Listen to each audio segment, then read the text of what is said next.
¿Qué tal, chicos? Bienvenidos a mi canal Español con Juani.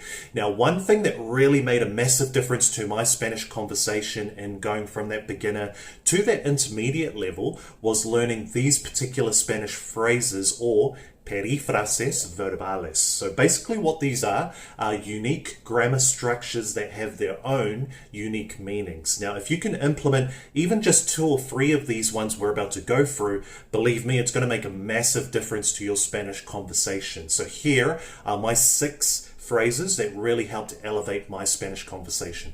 El número 1, dejar de, plus another verb in its infinitive form to basically mean to stop doing something or to give up on doing something if we translated it to English. So this is a really useful expression. Let me give you an example.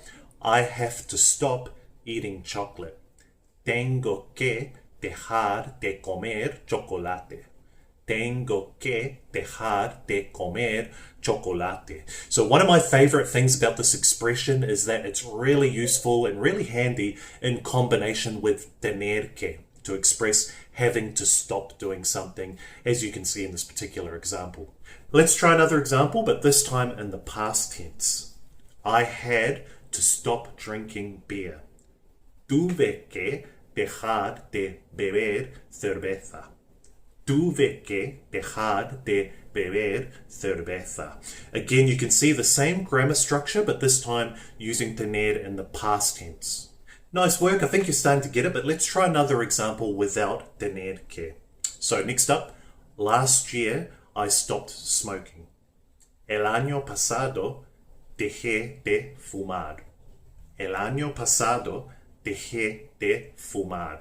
Again, you can see it's pretty simple, just conjugating the verb dejar, and this time in the preterite past tense. Moving forward, let me show you one more example that I find really useful, and that's using this with the verb haber to basically signal something that you have stopped doing or something that you have given up on. Por ejemplo, I have stopped or I have given up on going to the gym. He dejado de ir al gimnasio. He dejado de ir al gimnasio. Moving on to the next one, I find this one really useful as well. I use this one all the time, and that is acabar de plus another verb in its infinitive form, which basically means that you have just done something, if we're translating it to English. For example, I have just taken my first Spanish class. Acabo de tomar mi primera clase de español.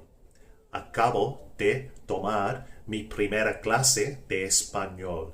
So you can see it's a pretty simple structure again. We just conjugate the verb acabar in this particular example in the present tense this time, and then we've got the second verb tomar in the infinitive form. Let's try another example. I just visited my parents. Acabo de visitar a mis padres.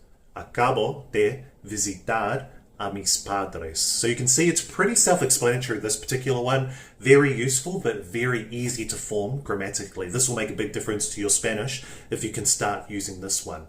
Let's try one more example. I just went to the beach. Acabo de ir a la playa. Acabo de ir a la playa. Nice work, everyone. Moving on to the next one. Tener ganas de plus another verb in its infinitive form to basically insinuate that you feel like doing a particular action. For example, do you feel like going to the beach? Tienes ganas de ir a la playa. Tienes ganas de ir a la playa. If we have a look at that example, you can see again grammatically very, very simple to form. We just conjugate the verb tener in the present tense in the tu form this time, and then we've got the verb ir, to go, in its infinitive form. Let's try another one. I feel like learning Spanish. Tengo ganas de aprender español. Tengo ganas de aprender español. So using tener this time, conjugating it in the yo form because I'm talking about myself. Let's try another one, but let's try exaggerate it this time again to indicate that you really feel like doing something. And we can do that in Spanish by putting muchas or muchísimas before the word ganas. Por ejemplo, I really feel like going on holiday. Tengo muchísimas ganas de ir de vacaciones. Tengo muchísimas ganas de ir de vacaciones. Moving on, everyone, we're halfway there already. The next one again is very useful. Estar a punto de plus another verb in its infinitive form to basically indicate an action that you're about to do in the very near future. For example, I'm about to go shopping. Estoy a punto de ir de compras. Estoy a punto de ir de compras. Again, can you see how simple it is to form grammatically? Let's try another one. I'm about to book the hotel. Estoy a punto de reservar el hotel. Estoy a punto de reservar el hotel. Nice work, everyone. Let's try one more. My son is about to go to his first Spanish class. Mi hijo está a punto de ir a su primera clase de español. Mi hijo está a punto de ir a su primera clase de español. Looking good, everyone. Moving on to the second to last one. This time we're using the verb terminar plus another verb with a gerund or the ing on the end of it. So what this basically indicates is something that you ended up doing. So it basically means you planned on doing a particular action, however you ended up doing a completely different action. Por ejemplo, I was going to go to the gym, but I ended up watching a movie.